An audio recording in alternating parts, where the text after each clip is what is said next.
For everybody with an interest in MASH, or more broadly, steatotic liver disease, Surf's Up. Season 4, Episode 48 of Surfing the MASH Tsunami, our individual interview portion of our liver meeting in meeting coverage, starts now.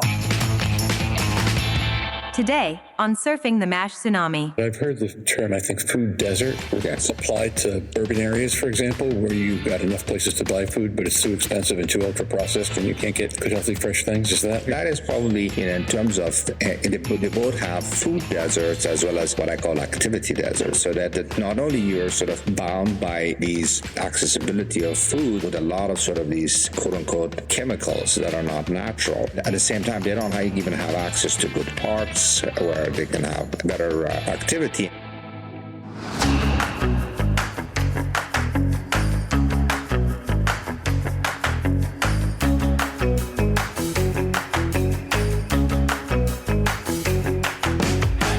During this weekend's Liver Meeting 2023, Surfing the MASH Tsunami has interviewed some of our guest opinion leaders on what they found most exciting about the program.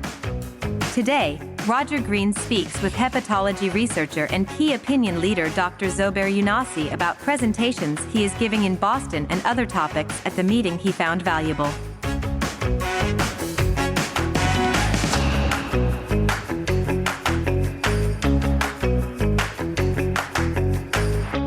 Hi, this is Roger Green, host of the podcast now officially known as Surfing the MASH Tsunami. Our coverage of the Liver Meeting 2023 starts with individual interviews with some of our friends who participated in the event. Over the weekend, we will release our first group wrap-up with another release planned for early next week. Our first individual interview is with our good friend Dr. Zobair Younossi. Zobair and I discussed the presentations he is giving at TLM, plus some other discussions on MASLD, MASH, and epidemiology. Zobair is a fascinating, erudite guy, so enjoy. So we're here this morning with our good friend Zobair Younossi, who has presented a couple of papers at this meeting. Actually had a major presentation at the press conference, the media event, I guess, at the beginning of the week, and has been involving himself in all. So how are you doing? I'm doing good. Thanks, Roger. Are you enjoying Boston? Yes, it's a little bit cooler than where I am from, in DC, but it's very nice. It's a very nice city. I love it. Yeah, I do too. I was a little concerned that it would be cooler than it is, but the weather, I think, has been fine. Yeah, no, it's okay. So Zobair, what kinds of topics have you been presenting on at this meeting today? We are presenting a number of things in the liver disease, of course, liver meeting, but specifically to MASLD, or the old name of NAFLD. We're presenting really sort of a few categories of sort of evidence. One type of research that we presented, and it was an oral presentation during the meeting, had to do with health disparities in adolescents with MASLD. And the bottom line of that is that when you look at sort of food insecurity, it's a major driver of MASLD in the United States. This is using the NHANES database, which is a sample of the U.S. population. And it's really about quality of food. So these kids who actually develop not only MASLD, but significant fibrosis, tend to have food insecure environments where there is the good quality food is not available, meaning that they're probably exposed to ultra-processed food and drinks that I think are a major driver of this disease. So this may be old nomenclature, but I've heard the term, I think, food desert, applied to urban areas, for example, where you've got enough places to buy food, but it's too expensive and too ultra-processed, and you can't get good, healthy, fresh things. Is that right? Kind of thing we're talking about here? That is probably, in terms of, they both have food deserts as well as what I call activity deserts, so that not only you're sort of bound by these accessibility of food that stays on the shelf for a long time in cans or in bottles, plastic bottles, and with a lot of sort of these quote-unquote chemicals that are not natural, and they are actually a major driver of this disease, MASLD. And at the same time, they don't even have access to good parks where they can have better activity, and this happens in our children, meaning that the tsunami that we are thinking about coming with this disease starts there, and you have now evidence to show that it goes from children to adolescents, and these are basically shaping up our adult sort of populations of this disease. So for those in our audience who don't know, what are the current estimates of the rates of MASLD and MASH in teens and tweens? So we did a study published a couple of years ago general, the prevalence of MASLD or NAFLD in children is probably underestimated. It's estimated to be about 10%. I personally believe it's close to maybe 18 to 20%. And the teenagers or adolescents or young population is probably about 24%. And the general population, from our recent meta-analysis, the prevalence is about 38%. It's scary, isn't it? It is scary, but if you actually look at our most recent meta-analysis, where we look at type 2 diabetic, and we estimated in 2019 that prevalence was 55%, it's now 68%. 68% of type 2 diabetics, probably higher than that, would have MASLD, and they also have about a third of them will have significant fibrosis on a biopsy. Well, and one of the problems there, of course, is that with diabetics, once you get to F3, the path from F3 to frank cirrhosis is a heck of a lot quicker than it is for non-diabetic patients. Exactly. So if you step into the economics of the disease, and the economics really start on the first decompensating cirrhosis event for the liver portion. I mean, you've got all kinds of issues around cardiovascular events and obesogenic cancer that happens earlier. But if you kick that rate up to 68%, then what you're basically saying is a significantly higher proportion of the people who will develop NAFLD or MASLD will develop it from a platform that predicts overlap with other metabolic events, faster progression of cirrhosis, and as a result, quicker hits on quality of life and quicker hits on the cost of the healthcare system. Yeah? No doubt. I mean, we did the economic burden of MASLD in general population, but also in type 2 diabetics. It's substantial. And we are going to do additional studies looking at the investment framework that different countries have to make to actually consider that if you don't do anything about this disease, what's going to cost society in the next 10, 20, 30 years. And in that context, we presented another paper here, which was about the cost effectiveness of screening. You know, all societies are recommending algorithms, starting with FIB4, followed by a transient elastography or an ALT test, enhanced liver fibrosis test. And our paper basically, which is an incredibly in-depth model, shows that all screening strategies that's been recommended by the AASLD, the ACE guideline, now the ADA, as well as EASL, they're all cost-effective as compared to no screening. So I think there is no reason not to screen these individuals. So in the States and in the rest of the world, that might work a little differently, because in the States where health plans, private insurers, believe they're going to lose their patients in a 2, 3, 5-year window, they're probably not going to be the ones to reap the benefits of the screening that they do. Is there I've never seen one, but is there a strategy existing or in development to help them think like they're all, to treat this to the reverse of the prisoner's dilemma? Not, I'm going to do nothing because the other prisoner's going to, but we're all going to benefit each other this way? Well, I think value-based medicine is going to actually will draw sort of everyone into this context that you're going to have to deal with this from some, part of your responsibility, and whether you're the government insurance or your payer or you're a private payer, you will have to deal with this, because it's not going to only be just the liver aspect of this disease. It has to be the entire comprehensive aspect of the disease, not only liver, but also extrahepatic. But also, in order to understand this disease better, we need to make sure that we also capture the quality of life impact of the disease, which is also substantial. And we presented that in this meeting also. So listeners to this podcast will know that Luis talks from time to time about the idea of presenteeism, and that even when people are working, they're not nearly as effective in their jobs. They take more days off, etc. Is that a significant quality of life result? And what are the other ways the quality of life affects let's say, the economics of the societies compared to merely the wellness of the individuals? All right. So fatigue is very common in these patients, and it's actually an important patient-reported outcome for patients with non-alcoholic fatty liver disease, and also drives quality of life significantly. It also has a negative impact of work productivity, which is absenteeism and presenteeism is a part of that. In addition to this, fatigue actually is an independent predictor of mortality in patients with NAFLD. We published this a couple of years ago.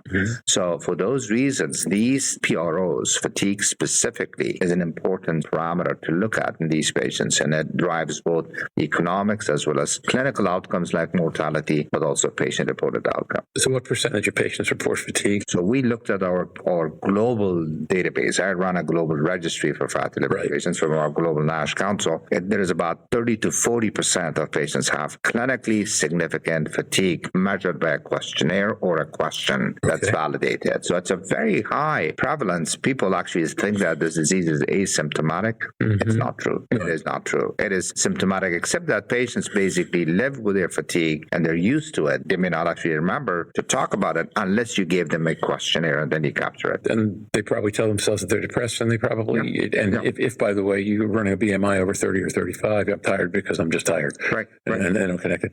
So is there a potentiating effect? I'm just taking diabetes and fatigue because they're two things we're talking about. I'm stringing them together. Is there data to suggest that MASLD or MASH patients with T2D are also likely to experience higher levels of fatigue, or are those independent? No.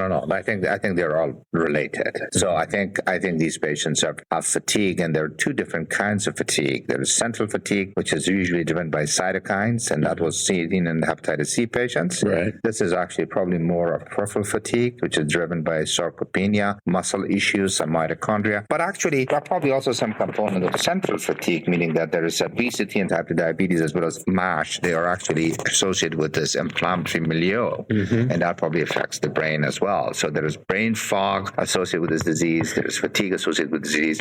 It's very important to remember because it's a vicious cycle. You've got fatigue that probably will reduce your activity, and then it probably drives fatty liver. Is there a separation between type 2 diabetes, obesity, and MASLD? It would be very difficult to actually show that. But it really doesn't matter from a patient perspective. No. These diseases are to exist together from a patient perspective. They feel fatigue. It doesn't matter whether it was mostly. We know, for example, from a liver standpoint, the more advanced liver disease you have, the more fibrosis you have, the more fatigue you have. So we know that liver severity will actually impact fatigue, but also other comorbidities, including type 2 diabetes, will also drive fatigue in these patients. Sadly, I suspect that the misapplication of psychological knowledge and biological knowledge in the society leads people to tell themselves they're depressed, when in fact what they really are is fatigued from physical manifestations. I had a conversation yesterday with a friend who's 500, fundamentally a little more than a year and a half post-liver transplant, and she said that once her body had adjusted, the first thing that amazed her was how much clearer her brain was every day.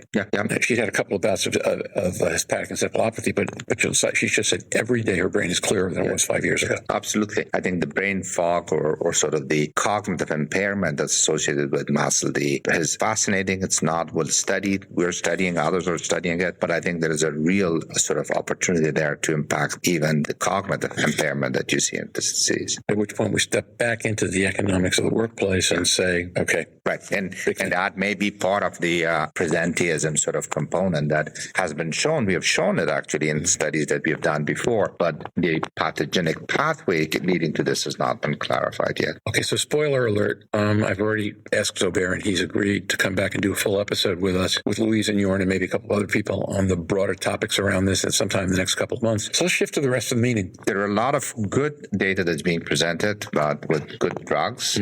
I haven't seen anything that's earth-shattering, and I think we're waiting for some great data, but we have secondary analysis of great drugs that are in phase 2 and some who are in phase 3, and in terms of looking at non-invasive tests and how they perform, for example, for resmetirom, and showing that actually that a lot of the NITs are going in the same direction that you would expect, sort of clarifying that there are patients who actually would respond better based on their genotype or their SNPs that they have, the PNP3, for example, profile. There are new biomarkers that are actually being developed and validated. There are a number of studies showing that the association between diabetes, insulin resistance, and severity of disease was actually another paper that an oral presentation that was, I think it was a poster presentation. It was very, very nice. We actually presented orally that in 2022, NASH became the top indication for liver transplantation for those who get listed for hepatocellular carcinoma, which is a major issue. And this is the first time that that's happened. So I think there are these type of data that's being generated. We presented 2 papers around stigma related to fatty liver disease because that's been a major issue, and partly was the reason for the nomenclature change. And this was from a global survey of our Global NASH Council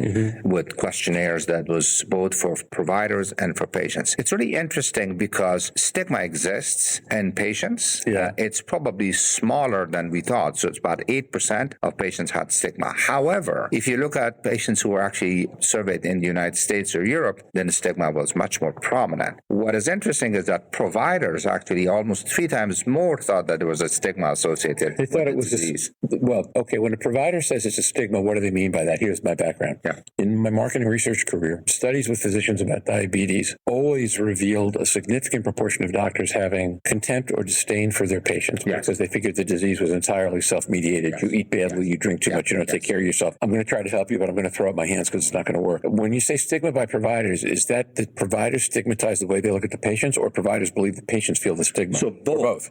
In fact, actually, so the questionnaires we also actually had a liver disease burden questionnaire, which would get at these issues of, and there, most of the burden comes from patients feel like they're stigmatized, but they're being blamed. It's about blame issues. And providers actually have this attitude, quite a large proportion of the providers have this attitude that it is the patients that's actually to blame for. So this is part of the communication gap that we have between patients and providers. Because I was going to get back to the point that providers thought that the patients are quote unquote stigmatized because of this disease. So that's because of this nomenclature. Yeah. So there's that disconnect because patients don't feel that fatty liver disease quote unquote is stigmatizing at that level, but providers do. Now, there is geographic sort of variation in this in different part of the world because fatty liver disease is an English term. So you're going to get it more in this area. It is not inconsequential to have stigma. So we did another part of the study, which we presented here, is to look at if you're stigmatized, what is your quality of life? And quality of life was terrible in those patients.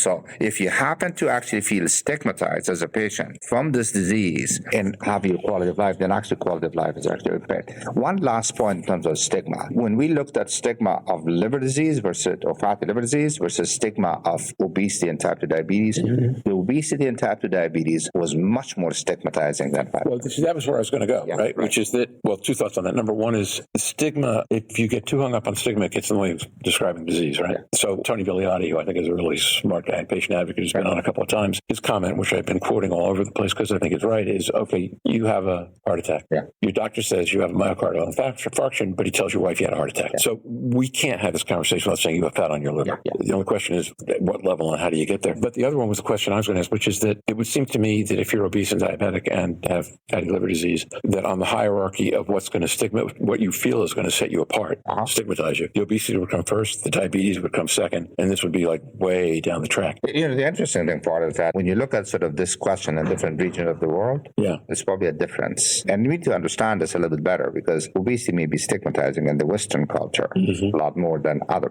cultures, because in some other cultures, this may not be the exact, the body image and other things are actually promoted a lot more in the Western culture. So we need to understand this a lot better. Yeah, probably promoted differently, right? I mean, I'm a history major. I mean, anyone who knows me or listens to this podcast knows I'm not a scientist. I'm a history and poli-sci major. And in the late 1800s and early 1900s, profoundly morbid obesity was a sign of prosperity. Exactly. Right? And I suspect you get that now in some cultures where, in fact, what obesity is proof that you have enough food. Therefore, you must have enough money. I mean, look at those, baby formulas from 1960s and 1950s. The picture of the baby was an obese baby or overweight baby. So it's an interesting area. We need to understand it better so that then we can actually put it in the context of communicating better with our patients so that we know what they're actually asking us to do and how do we get around this issue of not feeling stigmatized, and for us now, for physicians and providers, not to actually have judgment of blame, because a lot of this is not just not having the will to lose weight or not eat certain things. There are a lot of things that's outside people's control, including we just talked about health disparities and where they live and what's out there in terms of our culture and what's available in our modern society. And your social determinant issues get worse as you get outside the U.S., where A, you get more food insecurity, and B, poor people have even less access to healthy environments. Exactly. Anything else we want to touch on today? No, I think this was just my perspective of what went on. And that's great. And we said we're going to try to take about 20 minutes, and this says we're 20 minutes and 18 seconds. So I'm impressed by your efficiency at hitting time marks as well. We'll get back in a couple of months with you and Louise, a couple other folks, and we'll kick this around more, because I think these are the really important topics that don't get discussed enough. Yeah. Thanks, Roger. Thanks for having me. We will not have a business section for these individual interviews. I'll be back probably tomorrow with the next of our Liver Meeting 2023 follow-ups. Until then, stay safe, surf on. We'll see you on the podcast. Bye-bye now.